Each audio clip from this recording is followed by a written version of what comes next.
Tunamshukuru Mwenyezi Mungu, tumefika salama Mwanza kwa ajili ya mchezo wetu wa kesho dhidi ya Pamba Jiji. Leo tutafanya mazoezi yetu ya mwanzo na mwisho katika uwanja wa Kirumba tayari kwa ajili ya mchezo wetu dhidi ya Pamba.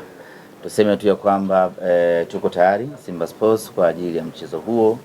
Tunachoombea tu ni kwamba hali ya hewa iendelee kuwa nzuri hivi, mvua isinyeshe, ili uwanja uendelee kuwa katika ubora wake na tuweze kucheza mechi yenye kupendeza na mechi yenye ushindani.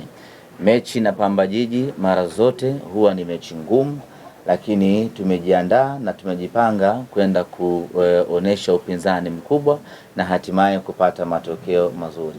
Nichukue nafasi hii kualika na kuwaita wana Simba wote wa kanda ya Ziwa waje kwa wingi wao katika mchezo wa kesho. Kwanza waje waipe support Simba yao, lakini pili waje waione Simba mpya, Simba bora na Simba ambayo ina mabadiliko makubwa kweli kweli. Kila mwana Simba ambaye atakuja uwanjani katika siku ya kesho atakuja kufurahi, atakuja kuona mapinduzi makubwa ambayo yamefanyika, atakuja kuona wachezaji bora, atakuja kushuhudia kila kitu kizuri katika mchezo huo. Na kama haitoshi, tupo kwenye vita kubwa ya kupigania ubingwa na tupo kwenye vita kubwa ya kupata ushindi mbele ya Pamba Jiji. Ili tuweze kutimiza hayo yote lazima tupate alama tatu, na alama tatu dhidi ya Pamba haziwezi kuwa alama tatu nyepesi, na ili tuweze kuzipata lazima kuwe na muunganiko wa mashabiki wote, kwa maana ya umoja.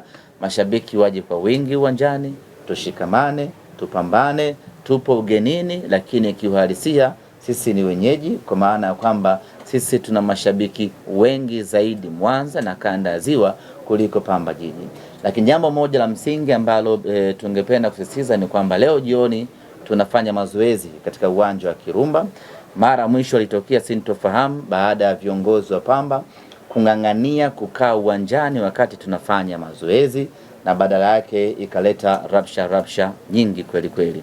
Tunawaomba wasimamizi wa mchezo huu wazingatie kanuni zinavyotaka. Tutakapokwenda kufanya mazoezi kusiwepo na kiongozi yeyote wa Pamba katika uwanja wa Kirumba. Wamekuwa na tabia kujisingizia vyeo, mimi sijui meneja wa CCM sijui nini, mimi sijui meneja wa kitu gani, mimi sijui nini, ili mradi tu kujipo halali wa kukaa uwanjani wakati sisi tunafanya mazoezi. Ni wakati wetu wa kufanya mazoezi. Tukimaliza kila mmoja atarejea hapo Kirumba kuja kuendelea na shughuli zake.